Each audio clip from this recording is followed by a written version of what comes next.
Welcome back to Logical Magic Examining Esoterica. Hey, today I have my good friend Angela Mitchell here. She is a playwright, she's a gaming blogger, and she's also a PR agent, correct? Yeah, I'm mostly a writer and editor these days. And you're an author of some awesome fantasy stories as well. So you're a little bit of the jack of all trades. And one of the reasons I asked Angela here today is that we're talking about combating social isolation. I'm tripping all over my tongue today, guys. Combating social isolation, forming connection, and overcoming any tendency towards withdrawing that is found in trauma survivors. The other thing that we wanted to talk a little bit about was finding healthy escapism, because one of the keys to overcoming, in particular, a very common trait among trauma survivors, which is codependency. One of the things that they need to do in order to overcome that, in order to heal, is to find a healthy form of escapism. Whenever you have any tendencies towards any compulsions or dependencies, it's very important to find a healthy form of that to kind of substitute. And so interests can kind of fill that gap. And the other thing to remember is that when we're talking about hobbies and pursuits and passions, it doesn't have to produce anything. It doesn't have to be impressive to anybody else. It has to engage your mind and engage your interest. I was talking to somebody, one of my clients, about forming interests, and they told me that they like to watch a particular television program over and over. And I was like, well, that's a great interest. Why would that be something that doesn't, it gave her a lot of solace. Please remember, don't judge your interests by what other people will think about it. Judge it by whether or not it truly engages you, because engagement in life is one of the things that help us overcome a tendency towards anxiety and depression. Hey, Angela, you are the queen of forming social connection, despite being, you've been single for a while and you're really good at being single, which is probably how you developed this skill set. Yes, I am. I've actually been single my whole life. I've been in relationships, but I've lived alone primarily throughout most of my adulthood. And you have a relationship to a gaming community in Dragon Age. I do. I was one of millions of people who played the games about 6 years ago. Was a fantasy writer, so I've been a Tolkien nut since I was 8 years old. So it's a very high fantasy game series. Really enjoyed it, and then I played the third game, and I was like, my little Tolkien nerd woke up again and said, hey, there's a lot to analyze here. There's some really good writing. And I started blogging about it, just thinking nobody was ever going to read this, but I had big thoughts about characters. And then I guess within about 6 to 12 months, people were, actively engaging with me. I was part of the community in a larger sense. The BioWare writers and developers were engaging with me on it.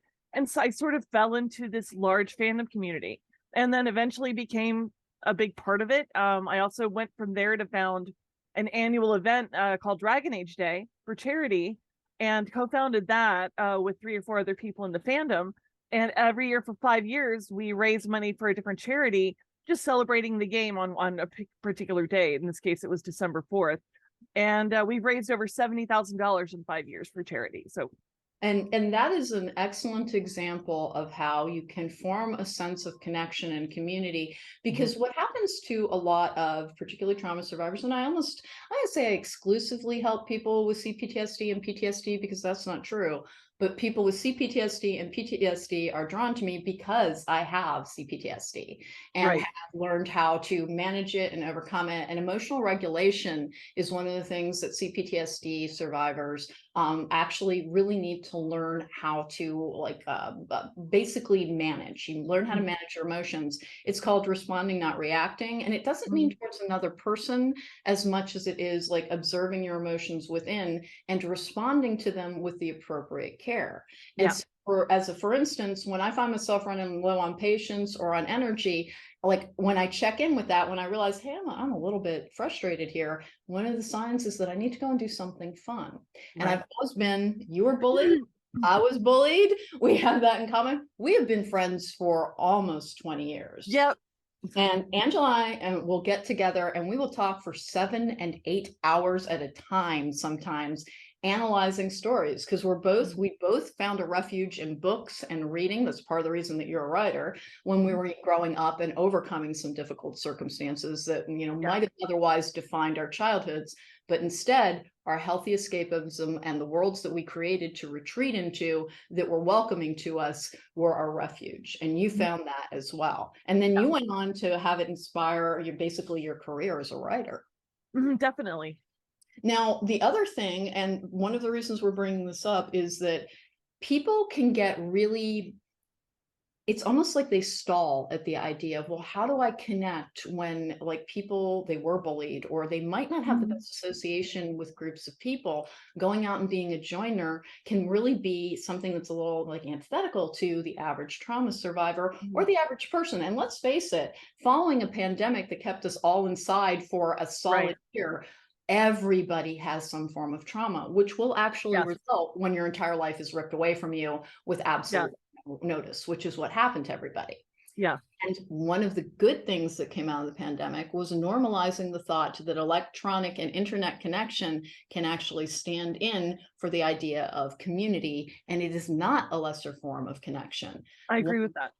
One of the things that I always find is that if you're a little bit, brighter, and you'll know, because when you're a kid, they'll have been putting you in academically talented programs and things, it can be a little bit more difficult to find connection, because introverts in particular don't like small talk, but we love talking about subjects. And that's what I do. We had a marathon conversation the other day analyzing The Last of Us. And in fact, you and I met while analyzing stories. We did. And that was kind of a long time ago. It was. And it was awesome. We regularly check in with each other to see what the other person is reading, what the other person is watching. And we're like the Siskel and Ebert, because we absolutely do not have the same views on everything, but we have great respect for one another. Which is great. Yeah. We actually, and my favorite thing about how we approach each other is we don't oppose each other, but we can always see each other's point of view. We kind of approach each other at angles. You know what I mean? It's like I'll come in from an angle that is completely foreign to you, and vice versa, and then we have great conversations about it. So, well, whenever I think about us, like, you're the person who, you're very in touch with your feelings. You're able to express them. You talk about your feelings very easily, and in the head and the heart battle, I'm the head. Like, I'm a person who's what I think, I can be very cut and dried. I can be very analytical. I can be much harder on characters than you are, because you have this very, very compassionate heart. And what does it do for the rest of your life, because it spawned other connections? Your heart failed a couple of years ago, and it was very frightening. But I think you also found that you had a greater backdrop of people caring about you than you realized through the work that you were doing. I did. Well, and what was interesting, excuse me, I'm having allergies today or something. Let's try this again. Basically what my history, and I'm sure that I'm like many of the people that you talk to in this, is that some of my trauma certainly resulted in me being focused on caregiving. I'm a people pleaser. I've taken care of people my entire life. I helped 2 parents out of 4 through terminal illness. So I'm comfortable with that and focusing outward. I'm not good at self-care, not good at taking care of myself, looking out for myself. And the humbling thing about heart failure, which was almost exactly 2 years ago, I'm still in heart failure. I'm doing great. But one of the humbling and really moving things about that experience for me was my friends and family came together for me in really beautiful ways. And some friends came through in ways that I'm going to be grateful for forever. I had one of my best friends not only took care of my cat, but surprised me as a gift with a raising and lowering. It's not a hospital bed, but it's a bed that does fancy things. It's an adjustment just because bed. She was so worried about me. And when I, and it's just a small example. I've had friends take me to the cardiologist. I didn't get a car again after I used to live in New York, and I came back to Florida, then came back to Seattle. Decided not to get a car and just Uber it around, and I work at home, and so I've just really been humbled by the fact that friends brought me food the first week I came home from the hospital, and these are friends that I love and that I love and talk to, but we weren't super close. We weren't talking every week, but this was someone I'd known for a good 25 years on and off, and she brought food to my doorstep, and I said, I might be napping, or I don't know if I'm up for a social visit. I'm really sick. I was in the hospital for almost a month, so it was pretty bad. And she was like, no problem. And she left food that she cooked a bunch of food for me, and froze it, and then put it in a bag and left it on my front doorstep. And I was so, because I so appreciated the thought and care that went into her understanding that it wasn't that I didn't want to see this wonderful, beautiful person, but I just wasn't up for it. And she still wanted to do this lovely and kind thing. So it's one example out of many. So Yeah, I think that when your heart failed, you actually found out how loved you were. yeah, pretty nice. Yeah, which is like there's a beautiful like poetic symbolism available there for a particular Yeah. writer. And when we're talking about community and the people who came through for you, you had a good outreach from the people who were part of your internet community, part of your gaming community, correct? I really did. I got a lot of love. Mhm. I really did. I didn't talk about it much at the time. I didn't want to get pity, or I didn't want to whine. I hate the idea that I might ever be whining, right? And so I overdo it on the other side. I tend not to be public about what's going on with me. So I kind of mentioned what had happened briefly, and I just got this outpouring. And I did write a blog post about, hey, I've been gone for a while. This is what's happening. And I heard from like Dragon Age Day celebrities that that are out there doing Critical Role and beautiful, wonderful acting projects, who are like, "Are you okay?" And of course, friends and people in the community that I love interacting with. It was just really a really wonderful giant hug from the internet, which is not always what we get from the internet. But But yeah, that's the worth of forming a sense of community through your interests, yeah, because that was the difference. You weren't on political boards, you weren't on like you were forming interests through forming connection through your interests, through gaming and through your writing and through every other kind of intellectual pursuit. That healthy escapism, the ability to withdraw within to find your safe space, yeah, actually then provided your safe haven after you had had yeah, a kind of catastrophic health event that were I know that you will always be in heart failure after that. Like right. that's if I'm stumbling over it, like Angela is actually very, very dear to me, and it's actually a little hard for me to talk about, so it's got to be hard for you to live with. But one of It's the fine. things that you did find is that you are far from alone in the aftermath of that, correct? Right. Exactly. If I'm alone, it's because I want to be, or I need to feel alone, but otherwise I'm not alone. I have really rich family and friend connections. I have a community of people that genuinely care about me. And as I hope all of us do, in varying numbers and degrees. The one thing that I would add, in case it helps you and the people who listen to you and who you advise, is that uh, um, you can really find a rich sense of community and fandom. You Hmm. do have to curate. It's almost like you're pruning shrubberies. You have to be very careful and very mindful, so that you keep the toxicity out, you keep the hate out, you're literally trimming and picking and nurturing the people you want around you in that community. So in other words, use your block, mute, etc. buttons. Don't allow people in that contribute negatively to your space. and, um, and and never argue with somebody who's clearly like there to argue, period, it's not there to have wasted energy.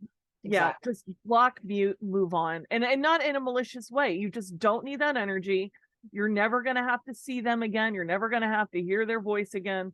This is about self-care, and the internet can be really poisonous if you aren't careful. I mean, one of the downsides of having a popular blog is that I'm having to go through and curate comments all the time, and I get hate mail. I get plenty of mean things said to me. But I first of all, I've learned to let it roll off a little bit. I'm aware that some people out there are so badly hurt that they want to hurt other people. It's That's just exactly reflex. what it is. That's what So exactly what it is. Like, and I get my fair share of like people trying to come after me and carry, like, not like we've talked about some of your experiences. I haven't had anything quite like that. mm, But what I always remember is like that's just a kind of the easiest clue as to how much pain somebody is in. It's like you're spending yeah, your time trying to hurt somebody else. That means you're just in pain. It's not even about, yeah, and it's yeah, really easy to let it go. And then you made a really good point that is when we're talking about how do you form these connections? How do you find these interests? Because what happens to people, and again, since I'm always helping people heal from codependency, you need to have an outside interest from your relationship, not true. something that you're sharing with your partner, something that is just yours. And why? Because you do not want your partner involved in every single aspect of your life, because that will breed codependency, because your Yeah. identity, all of it, has become wrapped up in that relationship. So for anybody in a relationship, even if you don't have any codependency issues, please find your interest. And one of the ways to find an interest, and I'm telling clients all the time, is go back to when you were about 9 in your mind. And what really lit you up, and what were you interested in, and find the adult version of that, because that's where the answer is. When we are 9 years old, we are old enough to be vaguely autonomous. We have independent thoughts, we have independent interests. We're not like, we're in that cusp age right between being a little kid where like you're never trusted to do much of anything on your own, and the tween ages where people are trying to rebel against what they're around in order to establish identity. So Yeah. the age of 9, which coincidentally in numerology is the number for independence and individuality, go figure, is the one to look back on. What did you like to do when you were 9? And it will almost always contain the building blocks of the adult interests that you're trying to form. And what were you reading when you were 9, Angela? Well, I was very badly translating the cover of my version of The Hobbit. I had a deluxe version of The Hobbit, and it had the runes on it, and I was so excited. I loved the runes in Tolkien, and I was painstakingly translating them, because my dream was to find a friend that I could write Tolkien runes back and forth with. This never actually happened. Now, mind you, today I could find 1,000 people in an hour, but at the time I was just there with my little pen, really excited. And I want to bring up something else, because I think you bring up a really important thing about finding that, because that joy that we experienced as a child, finding these things that opened our wardrobe door into Narnia, brought us into this other place. I would also add that I think it's really important to let go of worry about what people think about your favorite thing or your passion. God, yes. I have a friend who loves the Supernatural TV show. And hey, great show, not quite my cup of tea. I mean, it is her religion. She loves it more than most people love anything. And it's great. And it's a healthy thing. It's not an obsession. But and she, her husband, she's a little embarrassed about it. And I'm like, get on with your bad self. Love Supernatural. Go online and talk about it with people who love it. I mean, she writes fan fiction. Great. I write fan fiction, by the way. We're all just trying to get through the world. If fan fiction brings you joy, if watching a TV show brings you joy, and go find people who love it too, even if they're online. Talk about it. You'll start seeing the same faces or the same usernames. You'll start bonding with certain people. They become your friends. I have friends from over 23 years ago, maybe 20 years ago, 22, Lord of the Rings, when the movies were coming out. Let me know if I'm being too, rambly. No, but you're gonna love this. Right before the Lord of the Rings movies were announced, right around when they were first announced, I was one of the many people on the internet going, oh no, this could be great. It could be terrible. It could be great. And so I went online. We all went online, and I found a bunch of people were worried about it. Will Peter Jackson come through? What's he doing with Arwen? Why is he turning her into a warrior? Oh my God, we're all writing letters to New Line. Why are you turning Arwen into Xena? Oh God, it's going to be terrible. By the way, it's my favorite thing in the movie. I love Arwen and Fellowship of the Ring. I was stupid, but I made a little group of Tolkien friends, and we're back and forthing. So fast forward, this one little group of us. There was a college professor, there was a grad student, there was a mother and a singer and all these wonderful, a coffee shop owner. Group of about 8 or 10 of us started bonding and being friends and talking about all these wonderful things, going to the movies and bonding over them when they happened from afar, still on the internet. Well, 20 years later, I'm still friends with these people. I've seen some of them pass away. We've celebrated births and deaths and celebrations. The grad student is now a college professor with 3 kids. And these are really, really very, very important people in my life still. So, and that was just arguing in the movies about whether or not Arwen was going to be Xena. So you just never know where these connections are going to come from. Well, and also what, like, a point that I'm going to circle back to something you said Sure. just a couple minutes ago because it's so very important. I beg of you, stop caring what people think of you. It is the path to freedom. It is the key to the gates of the paradise that you are looking for. Just don't give a flying, you know what, about what anybody else thinks of your interests. You will Right. be instantly happier. And here's why. It doesn't matter what other people think of you. They have all their own crap to begin with. Yeah. Time when they're attacking somebody, as we were talking about with internet trolls, it's because they have all this poison inside of them, all this pain, all this trauma, all this unhappiness, that this is the only way they know of coping with it, is to just let it out and let it out, because they haven't figured out a way to heal it yet. And so Yeah. whenever you see a comment like that, just have compassion for the person, block them and move on, knowing that they don't define anything about you, and that's a soul in a lot of pain. And Yeah. don't let them hurt you because they're in pain. They're like cornered dogs lashing out. But Yeah. the key to having a much happier existence is to no longer caring what people think of you. Now, I'm a psychic witch on an international level. I clearly do not give a crap about what anybody thinks of me. And I have to tell you, it is the best feeling, It because is. you live your life for you when you abandon the idea of what will other people think. And that one came to me really naturally because my mother, who's this raging narcissist, quite frankly, is obsessed with what other people think of her. What will Mhm. other people think? What will other people think? And I'm like, I just don't. Part of the thing about being so socially isolated growing up was that I was not ever part of anything. And Mhm. I don't have the mentality of wishing to be. So I'm very much my own guiding star. And what you really want to try and do as an adult is Mhm. everybody think back to high school and remember the geek table in the cafeteria. Those are the people who grew up to be happy Yeah. because Yeah. they know how to be. They Mhm. weren't trying to find that social connection and the approval of others. And here's why you don't want to look for it there, because that gives other people the power over your personal happiness. Yeah. That's why not giving a flying, you know what, about what, because I'm not supposed to swear on this podcast. I have it marked as not having explicit materials. Every now and then something comes in, I have to mark it as explicit. But anyway, you don't want to care what other people think of you simply because that gives them power over you. If you Right. immediately want to have more power in your life, more direction in your life, more agency within your own life, keep telling yourself it does not matter what other people think of me. It matters what I think of me. And Right. again, if you think about those lunch tables where they were talking about Star Trek, or they were talking about Star Wars, or they were talking about Lord of the Rings, or they were talking about theater club or band, those are the people Mhm. who had an interest to approach their adult life with when social acceptance no longer defines our existence. And that is why so many people actually get lost as adults. It's the very thing that they spend all of their like joined time, their school time, their academic time, or their church time or their community time, where they're seeking the approval of others.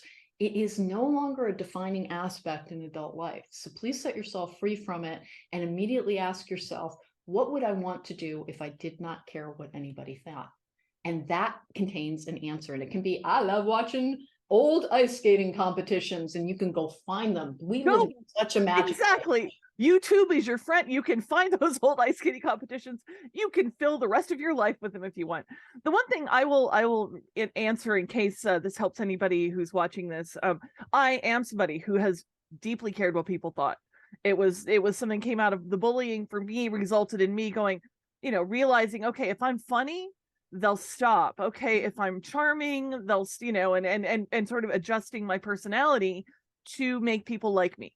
Mhm. And part of that, the other component in that was desperately caring what people thought, because at one point it was important for my survival. What how are they doing today? What's the temperature? What are people doing? And Right. also with abuse, you're constantly judging how that person is today. Are we at a DEF CON whatever? I mean, Oh is yeah, it low? like again, growing up around narcissists, like it's Yeah, walking on eggshells 24/7. you're watching and judging, and then I'm adjusting my behavior. So one of the great things about middle age and heart failure was that I really think it didn't get rid of it completely. I still care too much at times about what people think. But it certainly it dealt a serious blow to that in a great way. I would say that if I cared at a 90% level before, let's say in middle age, it was more like a 70% level, heart failure kicked it down to maybe a 30 or 40. I Mhm. still care what people think, but it's such a relief, and honestly, it's such a weight off of you to just go, my family adorably thinks that I went slightly crazy about 5 or 6 years ago when I started blogging about a video game. They still don't understand it, and they're, and what's cute is that I'm over here going, gosh, I wish they understood it more, because if they understood it, I think they think it was cooler. But everybody doesn't have to understand or like what I do. It doesn't matter. So that's been really freeing. If you put your self-esteem and your self-image and your self-worth into the hands of others, they will almost always damage it, even Yeah, sometimes without meaning to. Put your self-esteem and your self-worth into your hands. Be the best person that you can be. And we are all working on things. We all right. are. Like, you've known me for a long time. I can be incredibly impossible. Even I recognize that. It's like, I am a handful. Oh my God, how'd I get stuck with me? But I'm always, always Yeah, working. ditto. And one of the things you might remember me saying this over and over again is that which makes you awesome can also make you suck. Meaning Oh, the things that totally. are great about me are also the like, the fact that I am very directed and I know exactly who I am. Right. Can also mean that I'm impossible to handle sometimes. And it's something I'll be working on for the rest of my life. And that's the other thing to remember. Nobody is perfect. Even when Right. you like yourself, it isn't that you're ignoring the parts of you that you're like, well, I'm working on that. It's that you love and accept that as part and parcel of who you are, knowing that you don't contain mistakes. You contain areas that you are always trying to expand and understand to further your greater happiness and Yeah. feeling of connection with others. Yeah. And so, like, here's like, Angela, I'm going to like throw you a left curve out of nowhere. Sure. What would you suggest somebody do right now if they wanted to go and find an interest? I think that there are similar options out there in a variety of ways. I'll explain. I think, first of all, if you're not finding it in your life, in your daily life, in your interactions, absolutely go online. I'll throw out some ideas here. For instance, if your interest is in gaming, um, social media is great. Again, be very careful. There are toxic pockets. Some of them are very large, but just make get out there, be a little bit, and you don't have to speak if you don't want to. You could just go and enjoy the conversations. Unfortunately, we're having some interesting times with Twitter, but I found a really rich sense of community on Twitter. There are friends in Twitter who became friends of mine in real life. There are boards, for instance, again with this caveat, but Reddit. Go on Reddit, find your community. For instance, I did a Frasier rewatch recently, a binge, as we all do, of whatever. And I was like, it's been 12 years or whatever. Why not? And I wanted to talk about it. I don't really have any friends super into Frasier. I went on Reddit, I subscribe to it, and I go in and, and sometimes it'll notify me, and there might be a 30, 40 thread conversation about what Niles was wearing in an episode, or the funniest episode, or so you can find anything you want. It's out there. You can do it with Reddit. You can do it with social media. You can do it with YouTube. You can find television discussion boards, book discussion boards, online groups. You can go in Goodreads. Discord, TikTok, all of those. Discord is absolutely another one. And again, toxicity is always a possibility. So again, be mindful, try to put a little armor on, engage when you're ready. And if you're not ready to talk, just go and enjoy and be part of something. You can join a group and not be the star of the group. Exactly. You can participate in a community even if you are not adding to the discussion. Right. You are experiencing the back and forth of it. It's like being Yeah. at a cocktail party and watching the people talk. And Yeah. that has its own value as well. Now I'm going to circle back once Sure. again and discuss one thing that's important, because we have so many people who have depressive issues and anxiety issues, particularly in the wake of the pandemic. There is a stage in recovery where it is very difficult to concentrate on something. And when you Yeah. are doing that, short stories, humor columns, TikTok, anything that contains small snippets, because when your attention will wander, Yeah. sit down to watch like, an epic series, you can't do it. You can't invest the interest. So you Yeah. start with something small. This is another form of cognitive behavioral therapy where Mm-hmm. you choose your emotional direction. If you know you're having difficulty focusing on something because your depressive energy, your darker energy overtakes your ability to focus, you go inward, you get lost in your head very easily. Yeah. Something that are small dopamine hits, like those small videos, like those dance videos, like those pet videos. I like, maybe like I don't have a lot in common with them, but there are people I'm sure who don't resonate with the cute pet videos. Find the thing that does, because there are makeup videos, there are dance videos, there are crocheting, arts, crafts. Half the reason I really like TikTok is there's so much performance art on it. There are people playing instruments, enacting skits, doing really funny things. If you are feeling very, very low, go towards humor. Even if it's landing with a great big thud and it doesn't do anything, it's starting to peel away those layers to wake your brain back up to the idea of engagement, because it is possible to feel disenfranchised and disengaged when you're laughing your butt off. And that is one of the reasons that we started getting along so well, is we are both, when I tell people we talk for 7 and 8 hours and we're talking about different TV shows and what we admired and the writing and the structure and what the method that they're trying to bring forth, is that like we're also really snarky about it. Not mean, but like we can joke on ourselves and joke on other people, and we have an excellent time with it. And it's actually not draining. It's usually kind of invigorating to have. Oh, very. Because and we're not mean, and we're not mean people. Yeah. No, we're not. You and I are the grown-up Girl Scouts, basically. Yeah, we're not. Yeah. And you know, I love what you bring up there, because one of the things that I love doing, and now in the dark ages of the internet, I would go to the baby, what was it, the Baby Animals website, and just look at baby animals. You can't go wrong with baby animals, man. But now what I also do, still have a fondness for baby animals, but also I'm more of a YouTube than a TikTok girl, maybe because I'm a little old school. And also TikToks tend to be really short, which is great. But or that small, you're like you're resuscitating your ability to engage. Yeah. So, but what I've really enjoyed is I make playlists on YouTube for myself for different moods. I have an SNL playlist, or an Arrested Development playlist. I have a classical music playlist. Well, I have zillions of them, Bach, or Spanish guitar, or the harpsichord, or piano, or cello, or whatever composer I'm in the mood for. And then I love the compilations from people are really clever with compilation videos. So if, let's say you're a fan of Parks and Rec, and Ron Swanson makes you can go in YouTube within 30 seconds and find a 20 or 30 minute or a 5-minute compilation of his funniest moments, and just sit there, you laugh for 5 minutes, you're enjoying something that you actually find, but you don't have to watch the whole thing. And that's what I love, is you're just getting a little hit of something funny. I do that with Critical Role. I'm a gamer. I'm a tabletop gamer. I love Critical Role. There are some incredibly clever and funny moments on that. I love to go in and rewatch certain little moments, and they just give me that little boost and that little pick me up, and they make me laugh. And I'm also, again, especially if you can do this about something that you're interested in, I also kind of feel like that little hug that, oh, that's right, I'm a critter.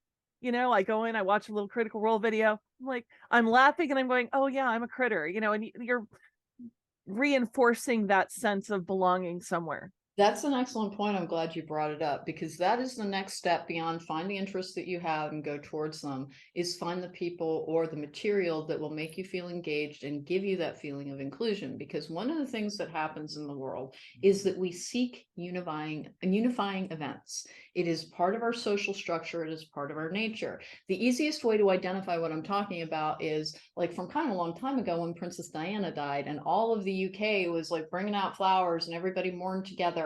We crave these unifying events where we feel we're a part of something. The Harry Potter fandom was like that as well, where like people were going to bookstores, they were having launch parties at midnight across the globe. And so kind of formed this fabric connecting people in these disparate communities who then had this one thing in common. And that is why going towards connection can make you feel less alone. It can lessen a feeling of anxiety and isolation, because here's the thing.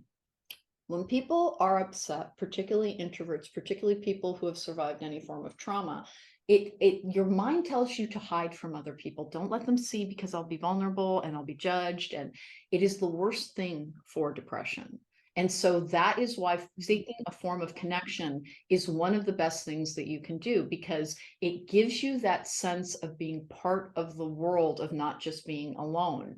And it will worsen if you stay by yourself. But this isn't to shame anybody, like you're being isolated, that's not good for you. It's just giving you some clues about, well, how do I get out of this isolated space? I've been in this well for a long time. A lot of trauma survivors have issues with trust in people. It's a lot easier to trust people when you're talking about an interest, when you're maybe taking a class, which is another thing YouTube is wonderful for. Because, and I love YouTube. I'm on YouTube. I think YouTube is freaking miracle. I think Khan University is one of the best things that ever happened. Oh, yeah. That man like gave a gift to the world, and that is KAHN, Khan University, Yeah. where a man out of Southeast Asia, he's Indian, was being asked to help tutor some cousins, and so he started putting up some YouTube videos, and of course it was about physics and other math, and he found this great big audience, and so they formed more and more tutoring videos around these, you know, subjects and all manner of things. And He's amazing. He's wonderful. What, like, this is philanthropy at its finest. Yeah. It's what the world needs more of. And YouTube is a miracle for that, because if you have even the vaguest interest, if you want to refinish furniture, I can like tell you 5 different channels there where they're doing incredible work, just incredible. Where it's beautiful and it's engaging, because that's one of my interests that I can't engage in right now, is refinishing furniture. So sometimes when I get off of work, I'll be watching these Katcha, that's Kacha, Katcha videos, where she does this very glam furniture, but I'm telling you, she has to be a reincarnated Renaissance artist. She's amazing. She does things to furniture that it's like, I always doubt you halfway through, and then I'm always like, no, she knew what she was doing. She has the eye. She knows what she's doing. You can find something to engage in as an interest on YouTube. If you want to learn French, there's somebody teaching French out there. Yeah. Draw, someone's put up videos. Hey, if you need to reassemble a vacuum cleaner, guess what? Somebody has done a video on it. This is the miracle of the internet age. We know all about the detractions of it, the misogyny that can form in some communities, the political divisiveness that also forms communities. But when we're talking about people seeking unifying events, that feeling of community, that feeling of inclusion, that is part of what contributes to that. And if those people would go towards interests that were passions and pursuits rather than ideologies, they would be much happier, and the world would be so much better. So if you go towards YouTube with anything in your mind that is like, yeah, I guess I'd like to learn how to knit, you're going to find 55 videos at a bare minimum of somebody who will instruct you in that. In this day and age, you do not need to be alone, and you do not need to be isolated. And it's okay if you choose it sometimes, but make sure that you have a rule around it where at least 2 days a week you're trying to engage with other people. And that will immediately start giving you a feeling of being part of the world versus being left out of everything. Because growing trauma survivors often find that because they had to walk around repressing their feelings all the time, until they're healed, they can struggle with something called emotional regulation, which is what we're talking about with the responding and reacting thing, which gains skill, which, by the way, please remember that trauma actually changes your brain chemistry. It genuinely does. Repeated trauma will change your brain chemistry. You're not weak. Something happened to you that changed your brain chemistry, and you just learn the methods around caring for your particular origin story, for your particular childhood, that left you with very particular challenges that things like cognitive behavioral therapy can teach you how to deal with that, so that you will have a better life overall, because you'll be having a better emotional experience. And you always have a better emotional experience when you're engaged in something that interests you.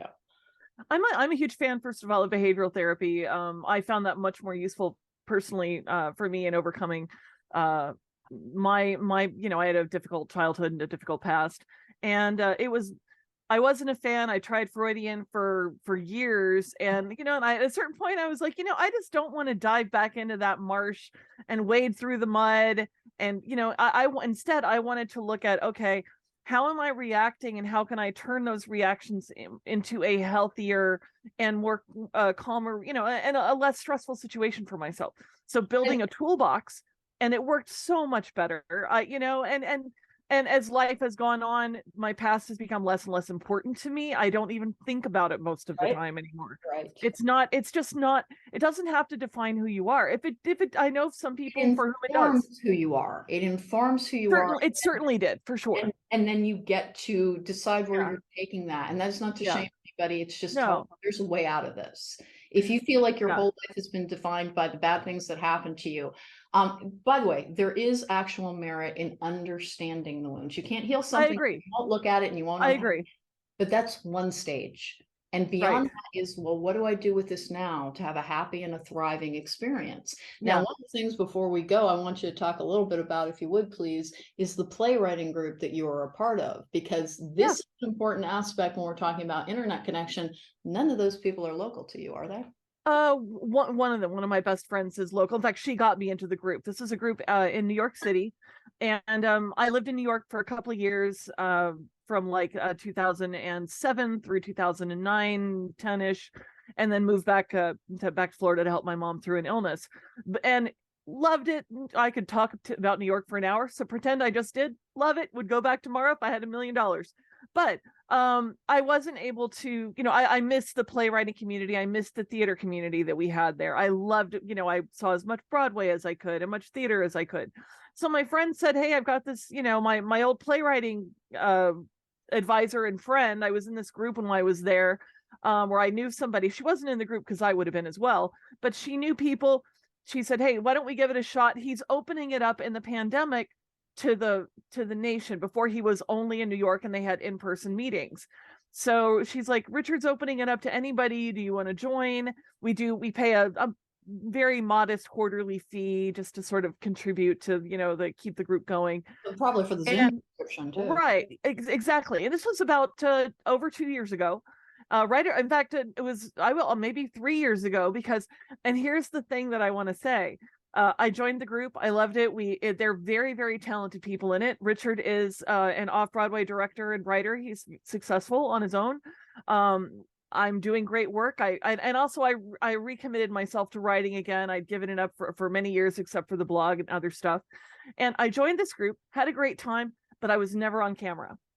I was in the Zooms, but I was never on camera. I was microphone only. Nobody knew what I looked like. All they saw was my gaming avatar. And Kim would say, well, she doesn't look like the avatar, but they both have blue eyes or something. It was just, people were like, why aren't you on camera?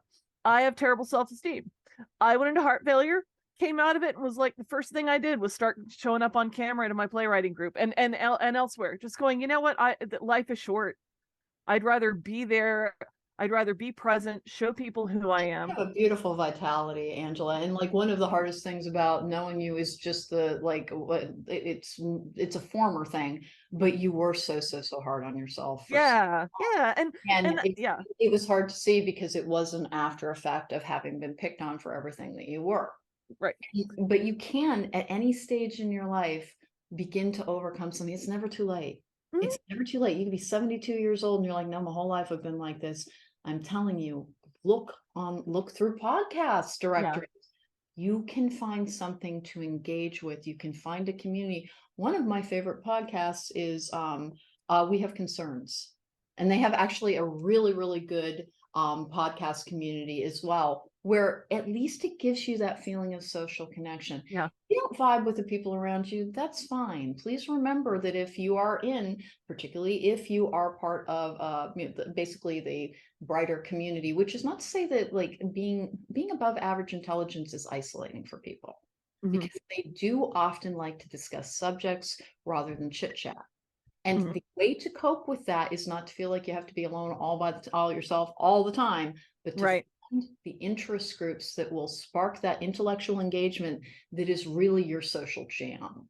Because that's the truth about introverts, is it's something to intellectually engage them in order to come out of their shell. Well, and I wanted to add with the playwriting group, so it's been about 3 years. I finally started showing up on camera after the first year. And, and of course, everyone was lovely and was like, yay, we finally know who you are. Yes. 2 years. So 2 years later, here I am. And by the way, some of these people are genuinely my friends. I have a friend in New York I absolutely adore, Jim. He's great. We've invited each other to each other's homes. I've waved at his partner. My friend Lita, who's in Boston, who is an amazing writer. We boost each other up. We have Zoom sessions outside of the playwriting group. We hang out all the time. And that's another thing I wanted to suggest to your friends and viewers is one of the things I did after heart failure is I started FaceTime. I mean, I started literally showing up, right? I wasn't showing up for people. I would call my parents, call my family. I would be in playwriting group, but voice only. I started FaceTiming people. I started Zooming my friends. I have Zooms with friends at least a couple of times a week. I Zoom watch TV shows with friends. Yeah. I have two different friends that we watch all of You his have viewing parties, yeah. we do. We watch his Dark Materials. We watch The Mandalorian. We have Zoom watches with my family. I FaceTime my family and close friends at least 3 or 4 times a week, and it has immeasurably enriched my life because I'm only alone if I want to be. If I don't want to be alone, I can call somebody or FaceTime someone and be present with someone like yourself right now. I can do this anytime I want. I can find someone out there to connect with that loves me and say, "Hey, I'm having a bad day," or "Hey, this really got me for some stupid reason." It might be my sister, it might be one of my many wonderful friends. It might, there's always a way to, and again, because if we're introverts, we're controlling it. I mean, there is an element still of control. We're on Zoom, we should all leave the house occasionally. Let's try to do that. But I'm disabled, by the way, and that is difficult for me at times. I'm on a walker. Since heart failure, I'm aware Yeah. that you've got mobility issues. Oh yeah, and I've been left at the curb by Uber, by the way, that was fun twice now. Because the walker wouldn't fit. Yeah, they pulled up. It would have fit, but they were didn't being want to pick me up. Yeah, exactly. and I can't tell you that you're like, oh, that didn't go well. Now, granted, that's that is not the majority of the time. But I just want to emphasize that you can find connection out there, and those connections can be meaningful and rich, and they can be about things that other people might find silly, and the key, as you said, is you have to stop carrying what people find silly, and also path to freedom. It just is, is. and they're not thinking about, and that's the other thing I wanted to add. They're not thinking about you nearly as much as you think they are. Oh, exactly. If you love supernatural more than life itself, and your room is filled with supernatural stuff, I've got some baby Yodas over here, right, by the way. You've got some fun stuff that, if you love this thing and you're like, oh, but people are going to find it silly. They're probably making fun of me right now. You know what? They're not thinking about you. And I mean, even if they are, so what? You never know what people are saying. Right. And way, like it doesn't change your value. It doesn't change who you are.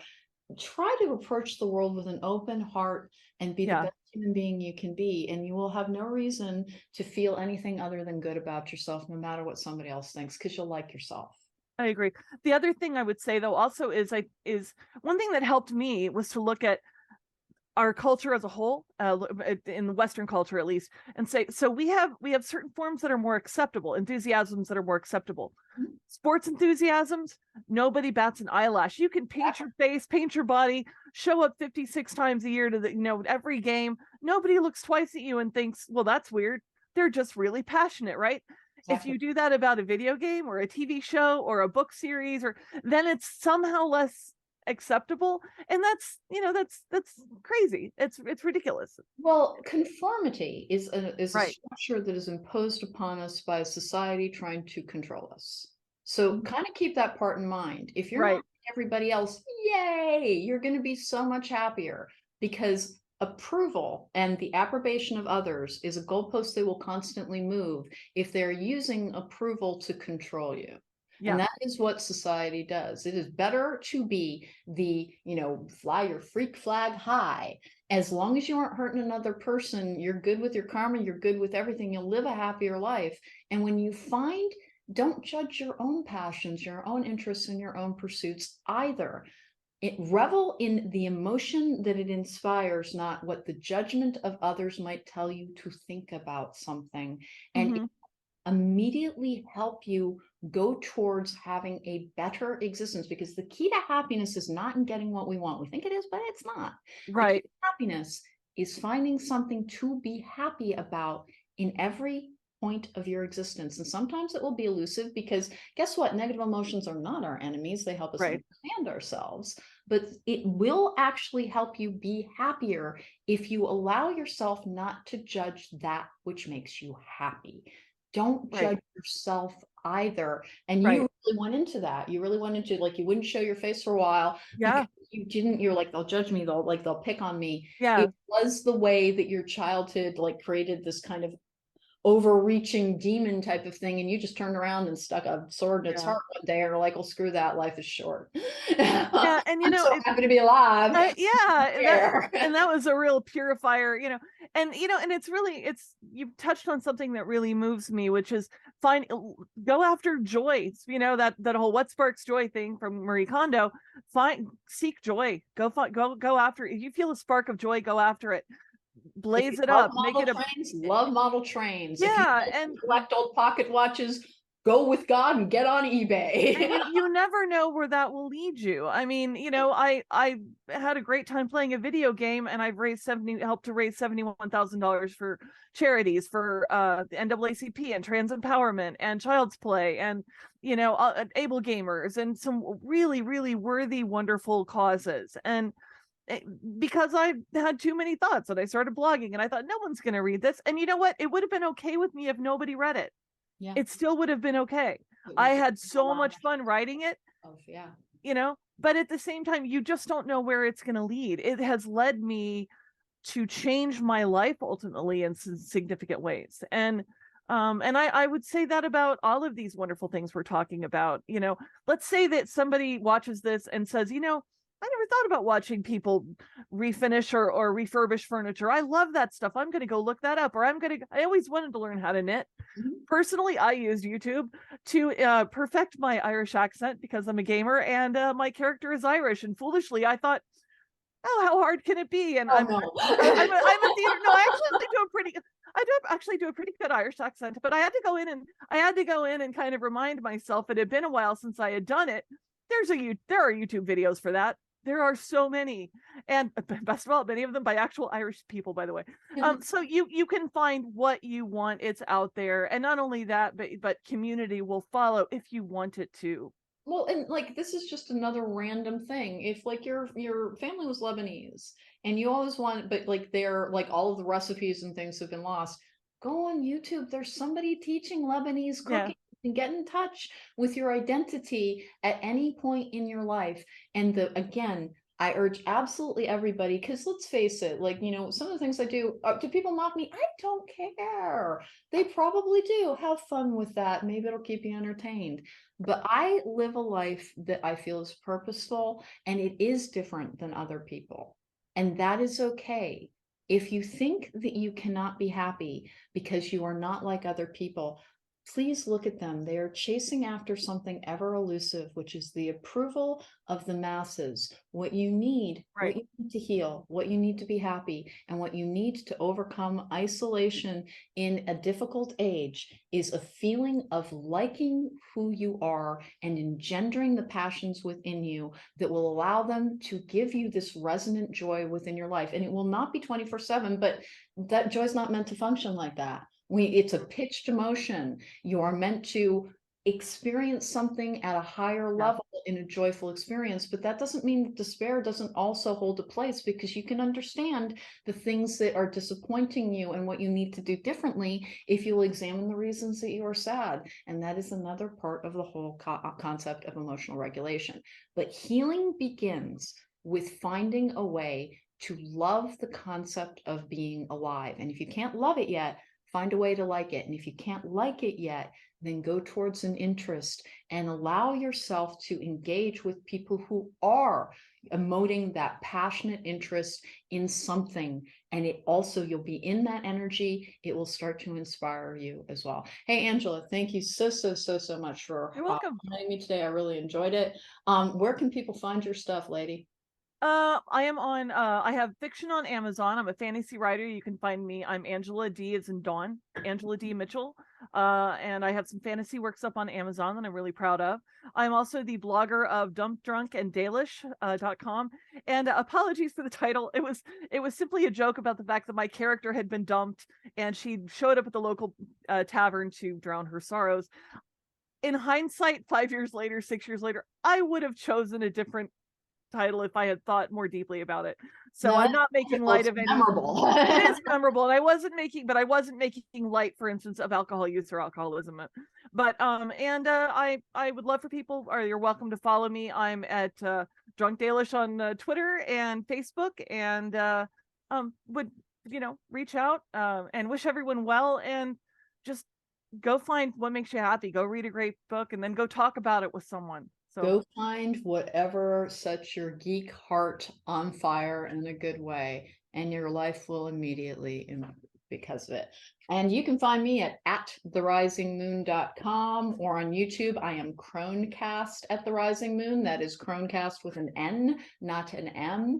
And there will be more episodes coming out on this, Logical Magic, Examining Esoterica. Thanks so much for joining me. Live magically.